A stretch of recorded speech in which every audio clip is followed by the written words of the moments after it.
Are you able to see the slide? Yes, sir. Okay. So I think this is the class of your machine 3, right? So machine 3, I think there are two parts. So one part has already been started probably, is it? The other part, which is actually for induction machines, okay? And this part will be dealing with synchronous machines. Now, if you look at your syllabus, it is a very vast syllabus, but even then we will try to cover, because things can be possible only online, only through online mode. Because here many things can be told, can be shown, even with smaller time, because board work is missing here. So the induction machine portion has been already started for you? No, sir. No. No, Anyway, okay, let us start this one. So I think we should go to the, I mean, this, actually my presentation will be like this only. The figures or the things which I was going to derive in the board, or that same thing I have written and then actually taken photograph, so that I can show you in the same manner whatever I will be showing in the board, a black board and chalk and board system, right? So now you see that we will have some preliminary discussion before starting into synchronous machine. Now I think you have the basic knowledge about rotating machines, right? Basic knowledge about rotating machines. Now usually you have read two types of rotating machine based on the power supply criteria, or based on the working under the power supply criteria. One is AC and another is DC type of rotating machines. AC type of rotating machines, DC type of rotating machines. Now DC rotating machines are demarcated as DC machines, as you know. Okay. Now AC machines, AC rotating machines, you can say, they are of different types. Now the two major types of AC machines are, one is induction machine, another is synchronous machine. So there are other machines also, like hysteresis machines, etc., switch reluctance machines. But those things are a special type of machines. Their percentage of usage are very less compared to this, say, induction, DC, or synchronous machines. So we can actually place the machines into three categories, rotating machines. One is DC, another is synchronous, another is induction type of rotating machine. Now, these three are having, one is DC supply, another two is AC supply. Now, the rotating machine working principle. Now, DC machine working principle. Can anybody elaborate a little bit, say maybe 3-4 sentences maximum, that how DC machine operates, or what is the basic working philosophy of a DC machine? So the preliminary discussion will lead you, or rather will lead to the conclusion that what are the basic differences between three machines, and that will help you to say answer many questions in future when you appear in interviews or anywhere.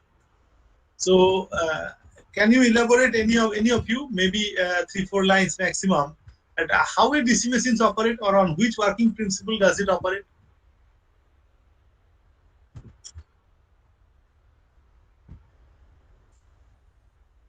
DC machine পড়া হয়ে গেছে তো?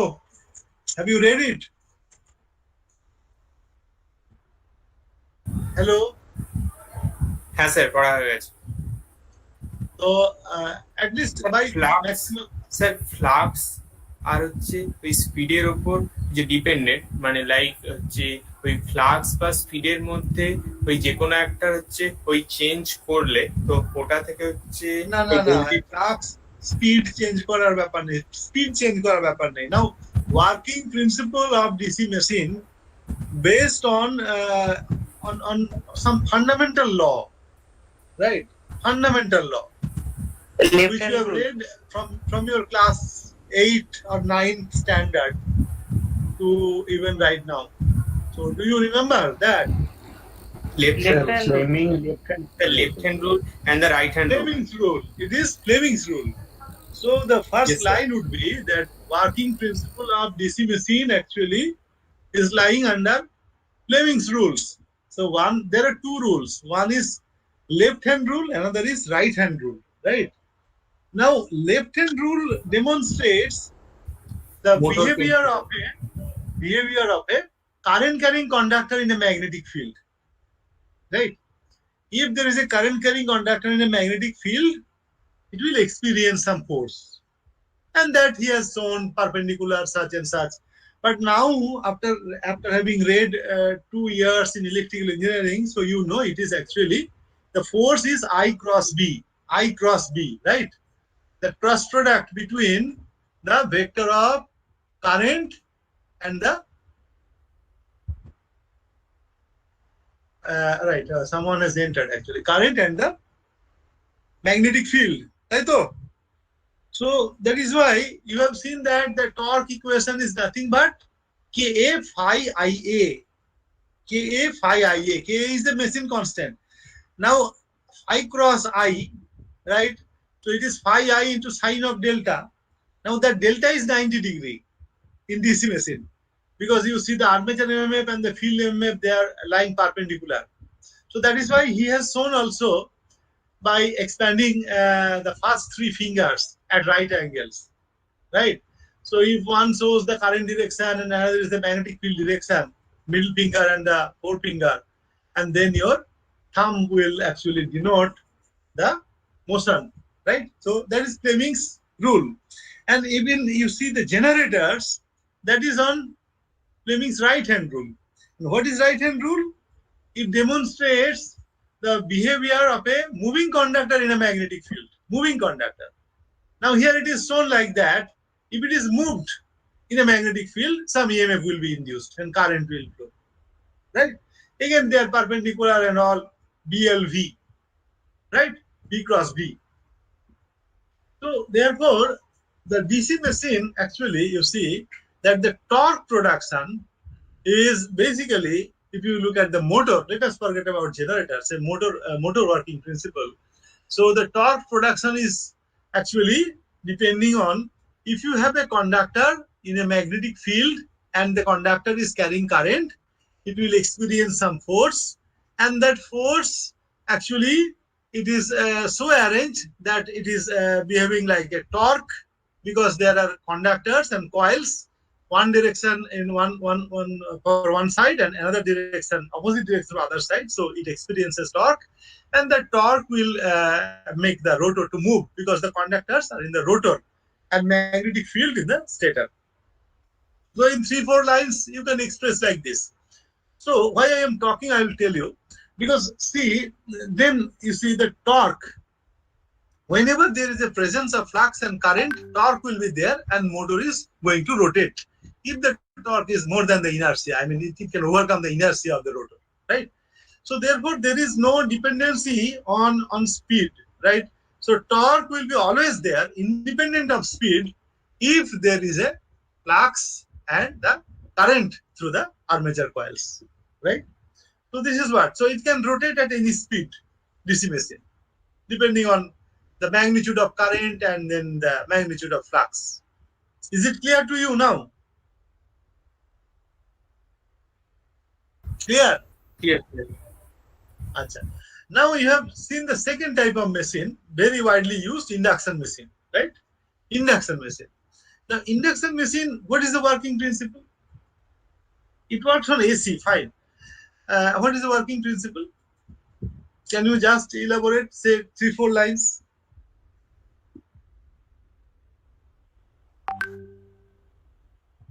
When we You have read apply it? 3 phase to the stator, rotating magnetic field generates, and this rotating magnetic field cuts the rotor, and because of which another field no sir which cut, and another current flows to the rotor because the rotor is short circuited, and according to Lenz's law, it tries to oppose the change of flux, and the change of flux is the rotation of flux because the average flux is constant, but it is rotating. So it tries to make zero the change of flux. So it tries to achieve it tries to মানে পিছনে আর কি দৌড়ায় আর কি। So I think okay, you are almost hitting the target, but still some refinement is necessary. First of all, why rotating magnetic field is there, right? You said that whenever a voltage is applied, a rotating magnetic field. Now you see, DC machine, what you have seen, the magnetic field is stationary because you have applied DC, right? Here, in case of induction machine, you are supplying three-phase voltage to the three-phase winding, right? And these windings are not coaxial windings. Now these windings are placed, their axis of three windings, or the three phases, are 120-degree electrical apart in space, 120 electrical degrees apart, right? The axis of the three phases. Now whenever you are applying three-phase balanced voltage, so then balanced current is hello hello আবার শোনা দিত গো badminton English ছেলেদের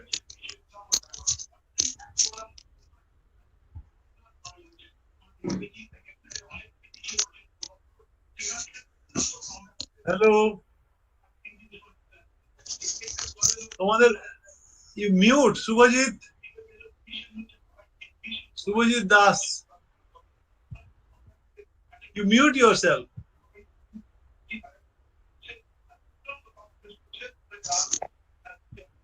Hello, Subhajit Das is from your class.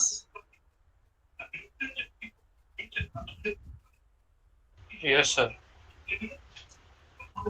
Mute, just please mute yourself because your microphone is disturbing.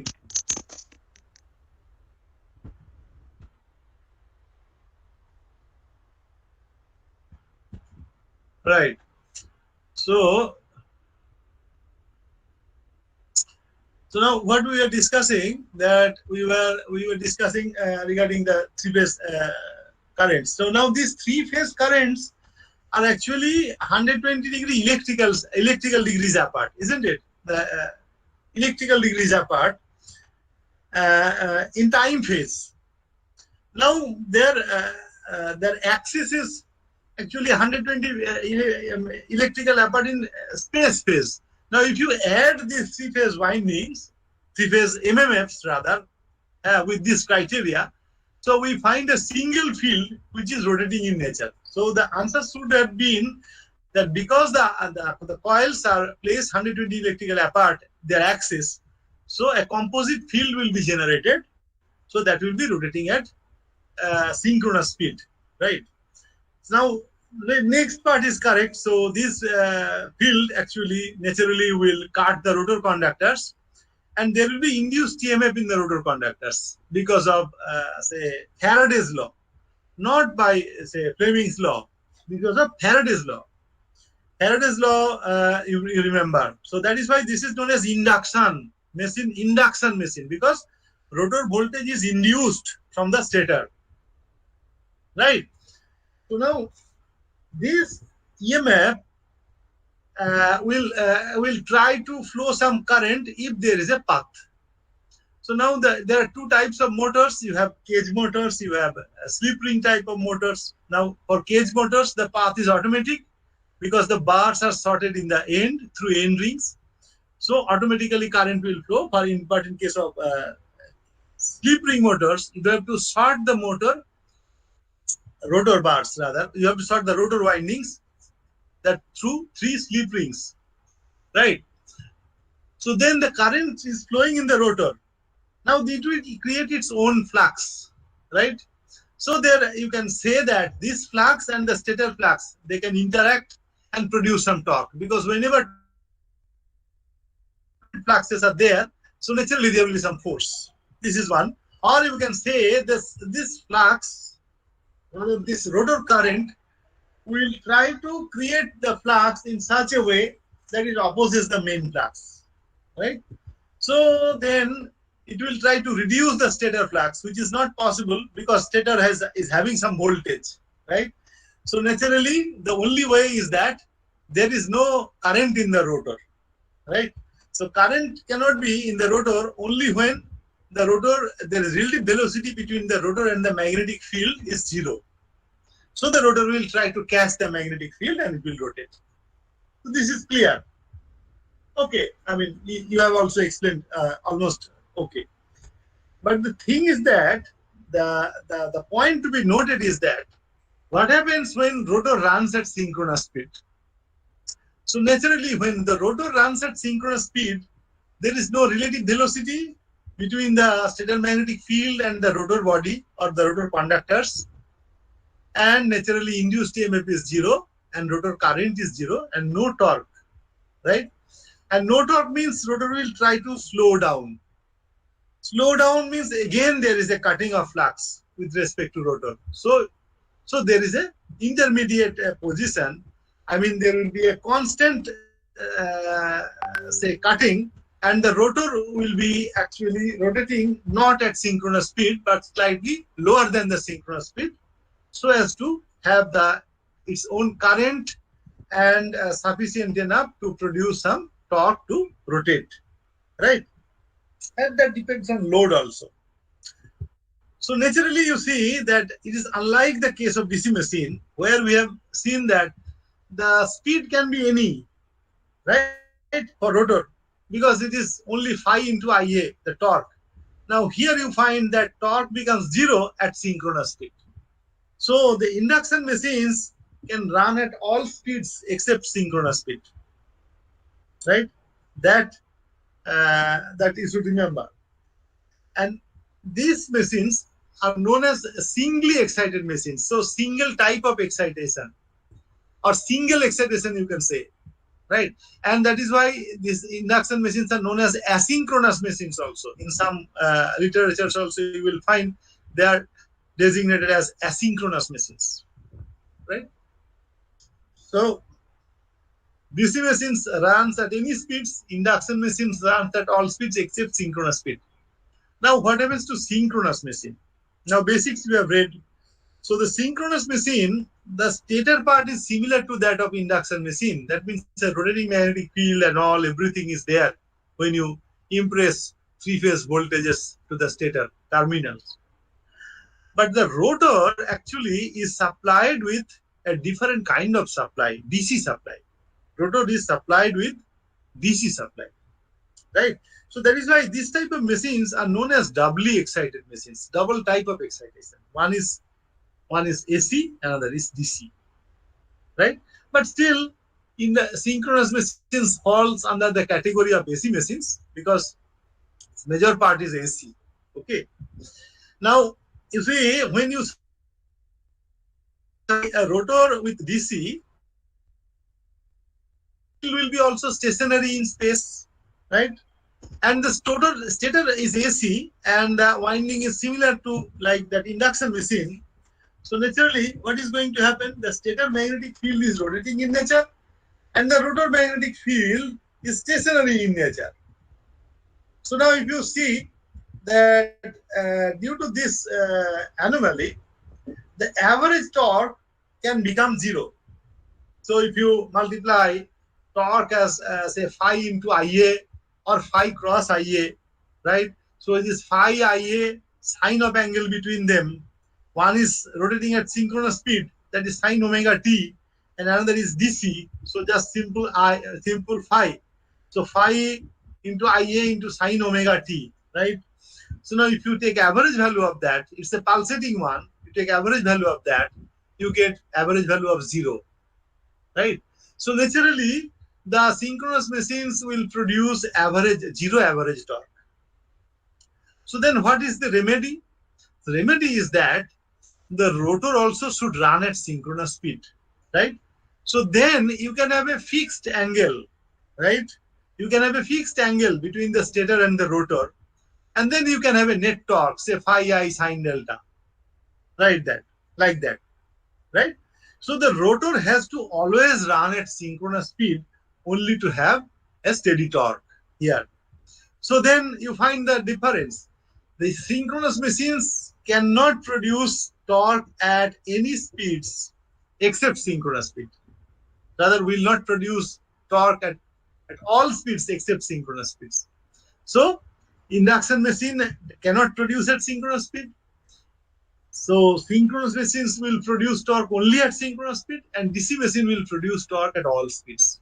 This is the basic difference for all between these three motors, right? So this thing actually will brief you regarding the basic operating principle of the three machines.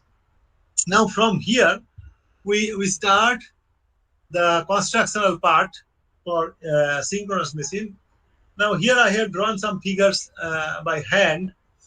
Now you see that the stator portion, actually it is looking like what you have read in induction machine. You have stator cores, like you have stator core is written here, and the stator core is made up of cold rolled non-oriented silicon steel, CRNOS, which is laminated in nature to reduce eddy current losses, and then lamination thickness is 0.5 mm, and its average flux density is about 1.4. Operating flux density, peak flux density is about 1.4 to 1.6 Weber per meter square, right? So this is the stator core part. Now this stator will house the windings, stator windings, as you know, and for housing you require slots. So therefore stators will be having some slots and teeths, that is written here, teeth and slot, and within the slot there will be conductors. Now apart from which you have two things, like base frame on which the stator will actually rest, and then the base frame has to be fixed on the ground with some fixing bolts, right? Otherwise there are vibrations and it can have some external torque also, right? Vibrational torque and all. So to make it convenient for operation, so fixing bolts are there. And on the top there is some circular type of things are shown, which is known as lifting bolt. Lifting bolt. So what is that? Practically these motors are very large motors, induction motors, synchronous motors, they're heavy. So in order to shift it from one place to another, so you require some cranes. So cranes will have some hooks. So the hooks will enter in this hole, and then it can be lifted and shifted like that, right? So this is what the basic construction of stator. And in the slots, in the right side, you see it has been expanded, portion has been shown. There will be conductors. And below the conductors, there are some wedge. Right, below the conductors, there are some wedges. Now the wedge is not shown here. The wedges are made up of either wood or you can say bakelite. If the conductors are heavy, some bakelite can be inserted so that these conductors are placed rightly and they do not come out, because these conductors are supposed to carry heavy current, and there will be a large force between these two or these three or these many conductors. So therefore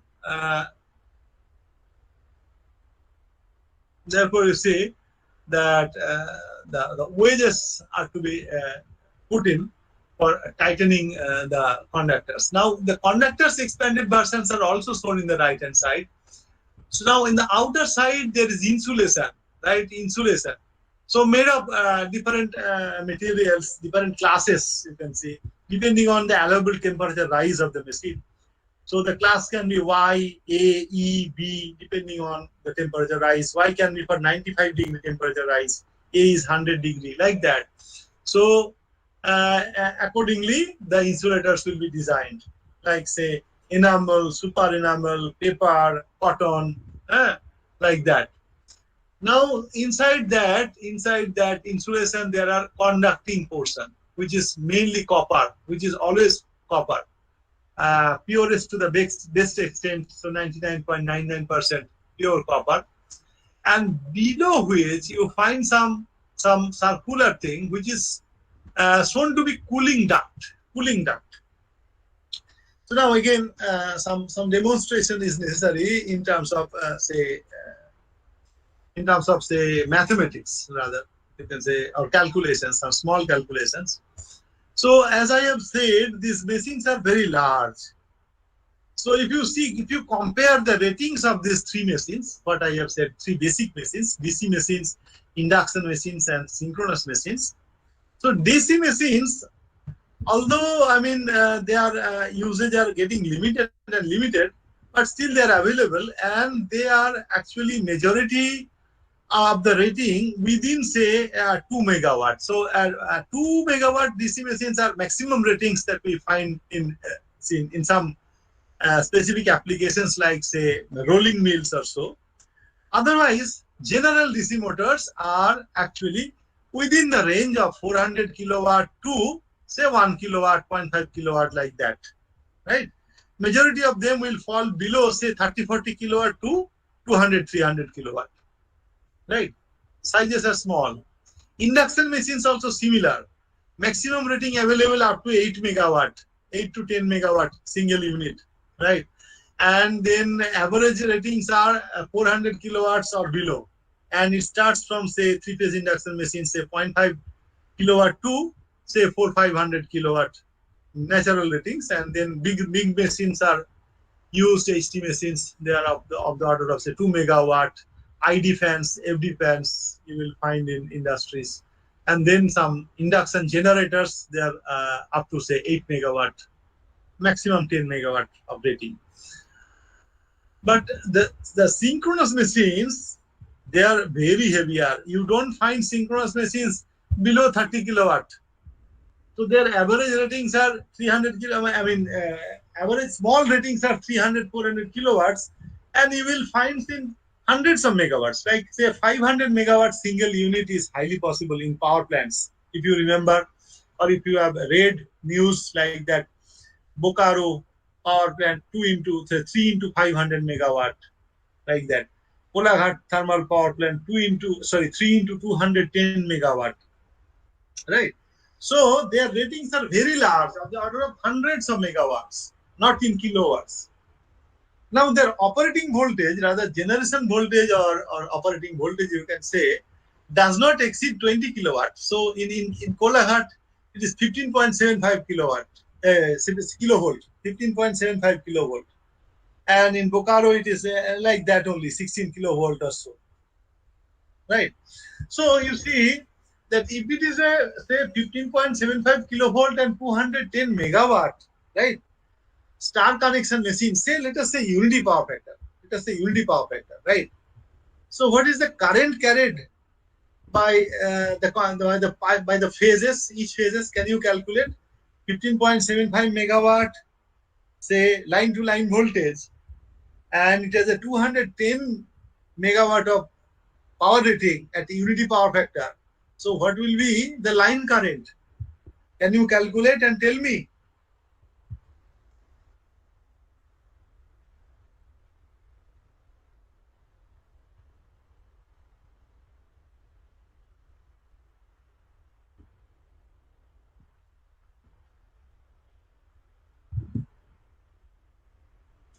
কেউ বলবে? Calculator আছে?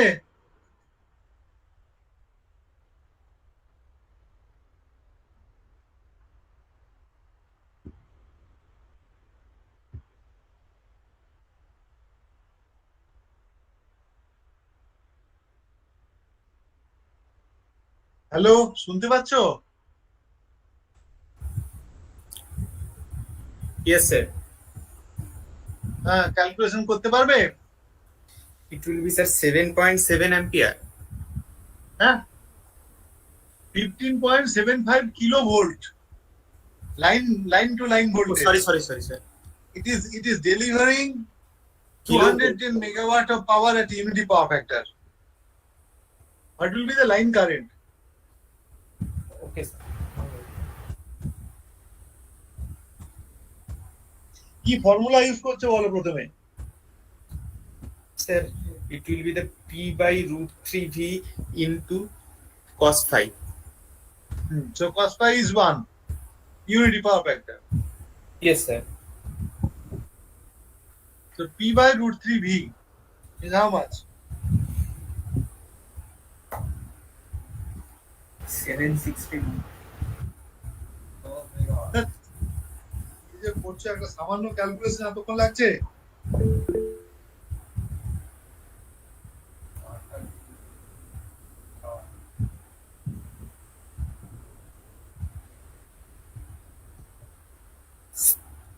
Seven point 7.7 kilo ampere. 7.7 kilo ampere, right?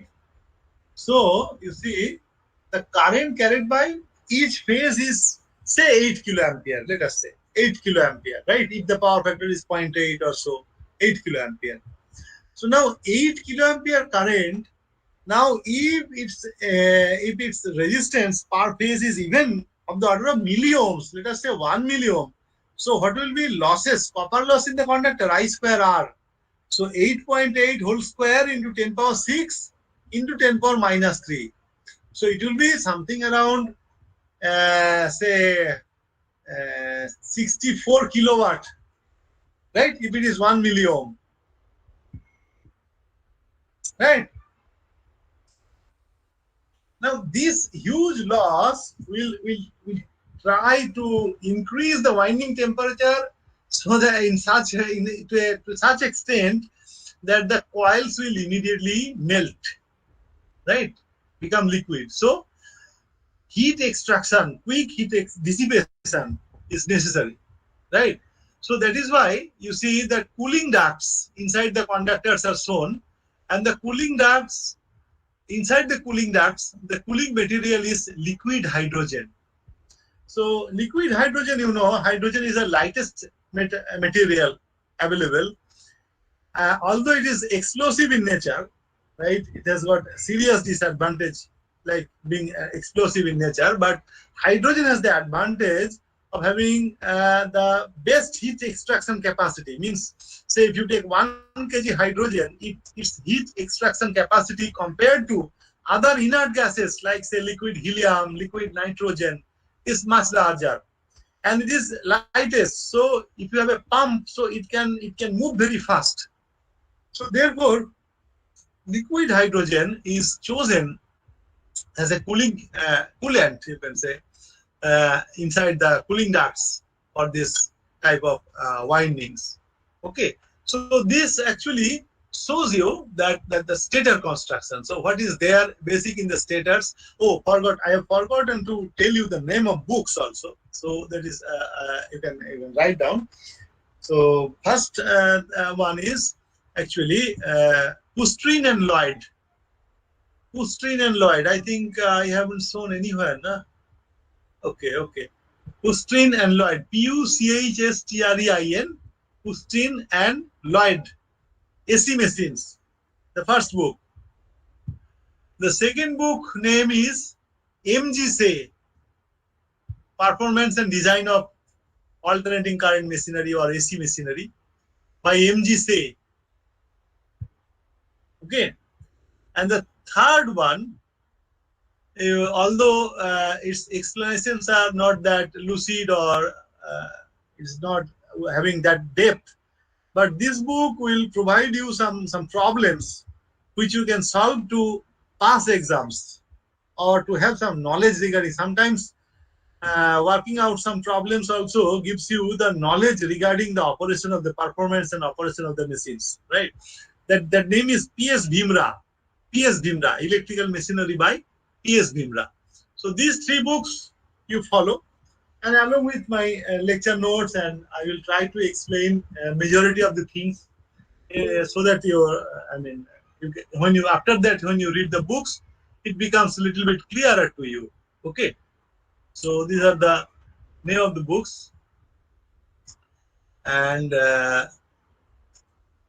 Now, the stator portion I have already told you. The rotor, you see, the rotor are two types. Based on the rotor construction, the synchronous machines are divided into two types, just like induction machines, you see. You have squirrel cage type, you have slip ring type. Similarly, the rotor construction divides the synchronous machines into two categories. One is salient pole, another is non-salient pole or cylindrical rotor, in which way you name it, right? Salient pole and non-salient pole is the best way to say, and the other could be salient pole or cylindrical rotor, right? Salient pole and cylindrical rotor. So now, first you see salient pole. So what is saliency?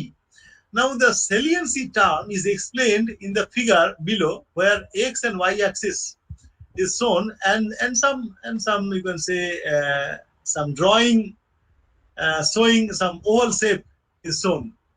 Now you see this type of shape is known as going to have saliency. So saliency means it will be asymmetric along x and y axis, right?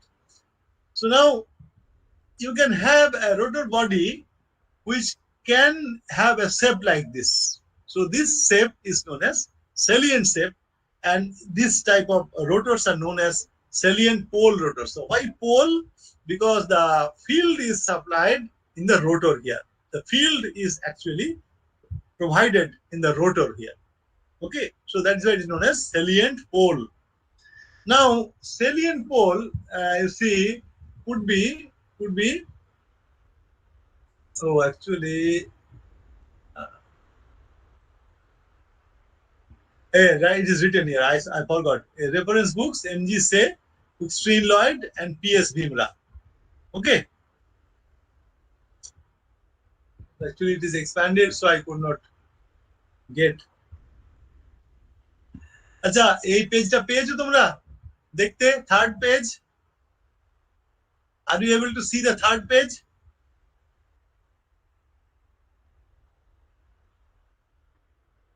so now you see Yes, sir. Now you see, so accordingly the pole means actually there should be some windings, as I have said. DC supply is to be provided, so some coils should be there, and that will create the poles, north pole, south poles, etc. So the salient pole construction could be of these three types. The first type, you see, the pole body is just like a rectangular type, right? Pole body, and outer part is the winding. It is shown WDG means winding, and the pole core is at the middle. Simple helical winding is there. So now below this shape, we have shown some flux density waveform, BM, flux density waveform. Now you see the flux density waveform will resemble the shape like this, or this top pole, right? Or this top type of salient pole construction. So now this has got two disadvantages. One is that, as you see, these machines are large machines. So naturally, pole windings or pole body also will be large enough, right? So when these poles rotate, so these windings experiences a large centrifugal force outside, outward direction, in the outward direction. So now these windings do not have any mechanical support, right? So it can come out. Mechanically, this is not recommended, right? And secondly, you see the flux density waveform. Now, if you have a conductor below this and the rotor rotates, so the EMF waveform will resemble the waveform of the flux density waveform, so which is nowhere near sinusoidal. So we want a sinusoidal wave shape for the generated voltage. Okay, so then this type of construction is discarded, and the second type is in the right side. Again, it is shown where the rotor is I-shaped. The rotor core is I-shaped. Now the winding is inside. So the first problem which I cited, that the large centrifugal force can make the winding to come out of the rotor. So that can be avoided, as because we have a mechanical support in the outer portion of in the form of the outer portion of the eye, right? So it is having mechanical support. But again, even then, you have the waveforms, you see, that flux density waveforms. This still is not sinusoidal, a little bit improved, but not exactly to the sinusoidal shape we want.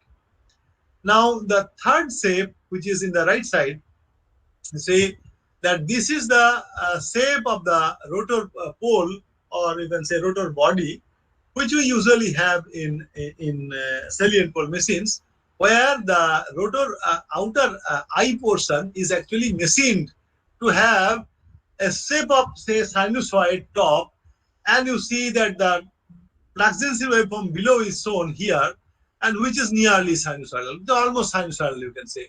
And at the same time, it has got the mechanical support also because of the extended portion of the rotor eye in the outer side. So it is on the pole shoe.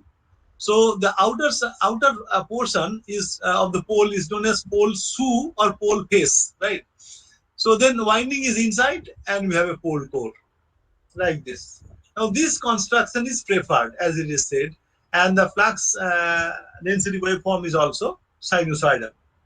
So now if you go to the, having taken this figure, if you go to the detailing of the rotor construction, you come below to the left diagram, where we have shown the construction of pole face or pole shoe like this, right? And it is hinged to the pole body. Pole body is in the middle, and we have two outer pole shoe portion, right? And the winding is outside, right side and left side, as you see.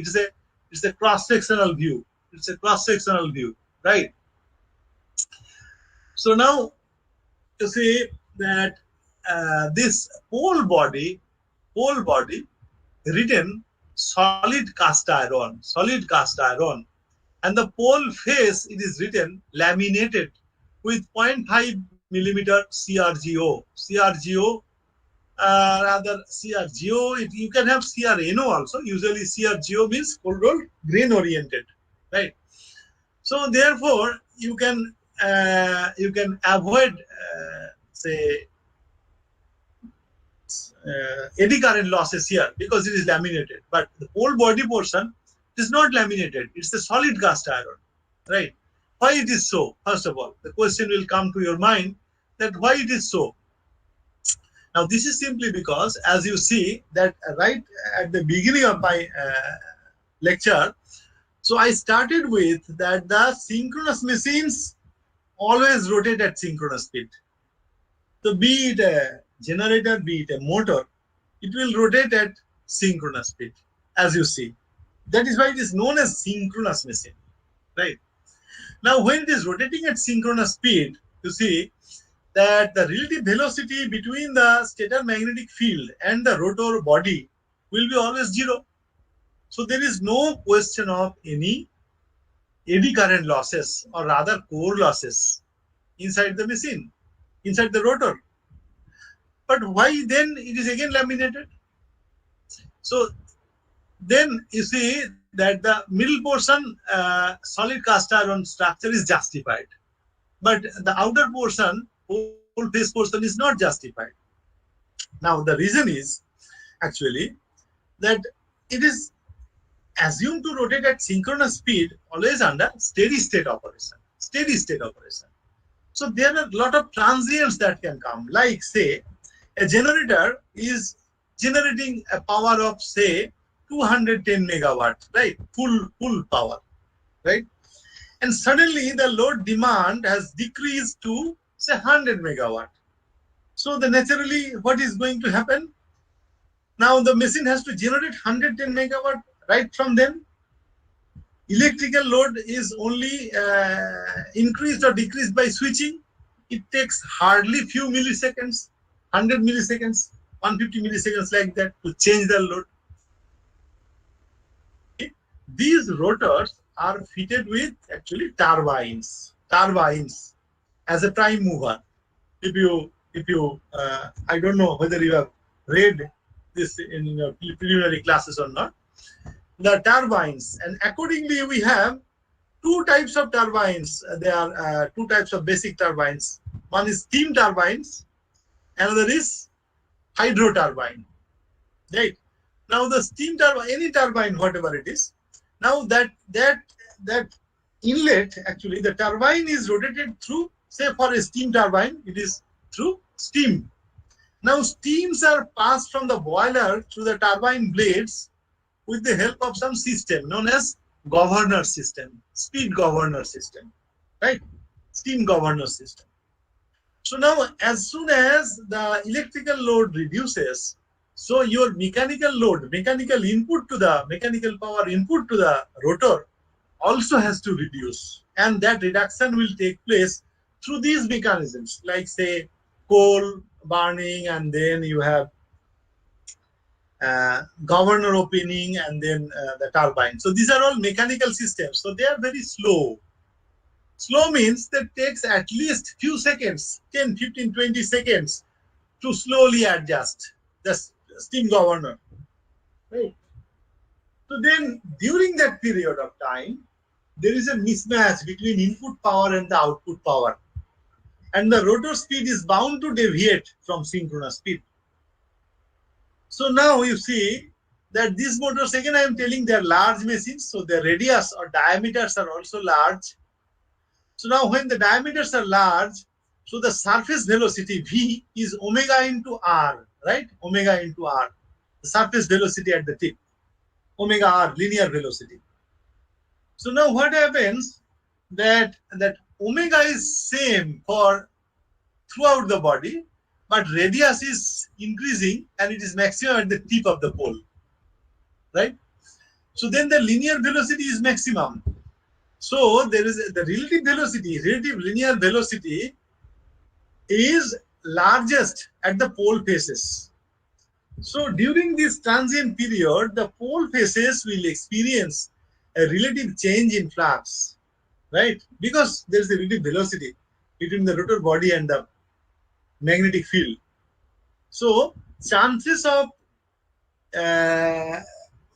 occurrence of core losses are maximum at the pole faces. So that is why these are made of CRGO, as well as they are made of laminations with 0.5 mm thickness, and not only laminations, but there should be some insulation between the laminations. Otherwise, the purpose will not be served, because the eddy currents flow through the conductors. Iron is a good conductor.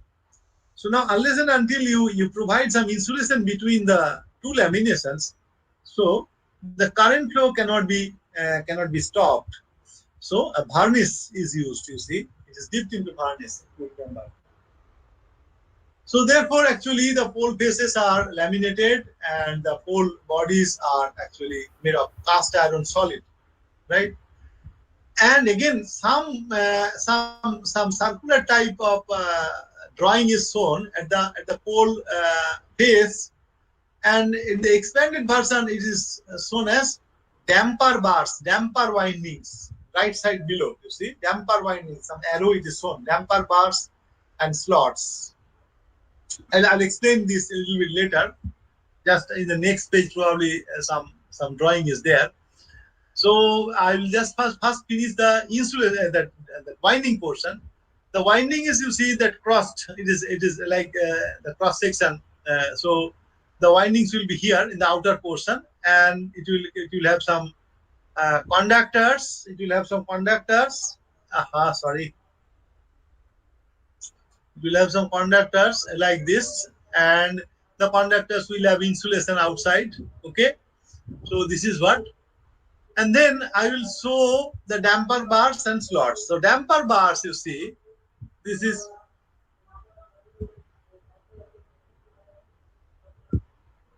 damper bars. In this page it is shown. They are this. So this is the construction of the stator salient pole. Now the bars are running through and through the pole face, okay? And they are sorted in the end. They are sorted in the end, both sides, right? So they look like a cage winding, but the difference is that cage winding of induction motor. But the difference is that the cages, the cage windings for induction motor, the bars are distributed throughout the circular periphery. But here, it is only at the pole faces. Now, how does it? Why it is given? and what is known as damper bars. So I will end up here. You see, right now I was telling you that just wait a minute. I'll drink some water.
So you see, as I was just telling you that during transient or abnormal conditions like say changing of load or something, so the speed deviates from synchronous speed. So now when the rotor speed deviates from synchronous speed, what is going to happen? The bars actually see the change of flux linkage. So naturally there will be induced EMF in the bars. Now what will happen? This induced EMF, they are sorted in the end, so there will be a current flow through the bars, simply like induction machine cage rotor windings, right? So now that currents will try to bring the rotor back to near synchronous speed. When it deviates, it brings back to synchronous speed. That means it will try to damp down the oscillations, like due to load change. So that is why these are known as damper bars, and this winding is known as damper winding, right? Damper bars and damper winding. So this damps down the oscillations during the transient period because it produces, say, when there is a load increase, so the rotor speed will try to fall, right? Because input power is less, output power has increased, so rotor speed is going to fall. And these damper bars will create some torque in the direction of the magnetic field, so that some extra power is taken electrically, and the motor rotor speed comes near synchronous speed, and ultimately it comes to synchronous speed at quicker time.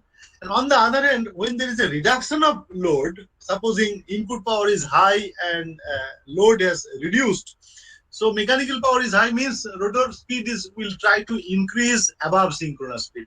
So naturally, these bars will flow current in such a way that extra kinetic energy is actually converted to electrical energy, induction generator principle, super synchronous speed operation, and then it releases the energy and slows down and comes back to in synchronous speed again. So that is why these are the damper bars and damper windings. They are provided in the Salient pole machines. So actually I end up here. So I will request you, if you have any questions, so you please come forward from this discussion if you have any questions. And again, I remind you that you just send me the roll sheet. Okay, so that will help me to keep. And your final roll sheet means on that only I will provide your marks and all, everything. Okay. So you just send me as early as possible today or by tomorrow. Maximum by tomorrow. Okay. কোনো question আছে?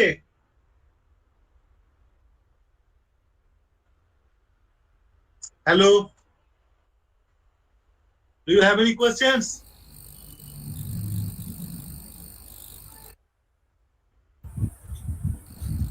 No, sir. Sir, if the synchronous machine cannot produce any torque reliably before reaching synchronous speed, then uh, how is it starting at synchronous speed? So that will be discussed during the course of the year. Actually, there are different starting methods, right? So that will be discussed. That we will discuss. Okay, But sir. you, at this moment, you remember that it cannot produce any starting torque, right? Okay, sir. So there are different starting mechanisms. Okay. Sir, Huh. sir, in Who the is joining? construction, sir, in the construction, is CRGO used or is CRNGO used? No, stator portion is CRNGO, CRNO actually. Pole roll non-oriented, but you can see when the poles are there, poles, because the flux is unidirectional there. So CRGO also used. Okay, sir. You can use CRNO, but CRGO can also be used. Okay.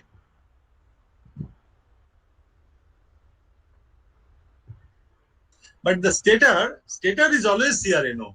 It is written here. Okay, I sir. think I've shown also. The stator is CRNO. If you see here, it is written CRNOS. Cold rolled non-oriented silicon steel. Okay. Okay, sir.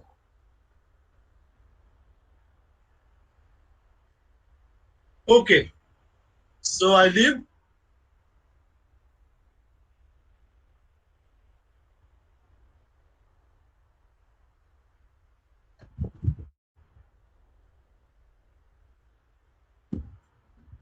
So I'm leaving, huh?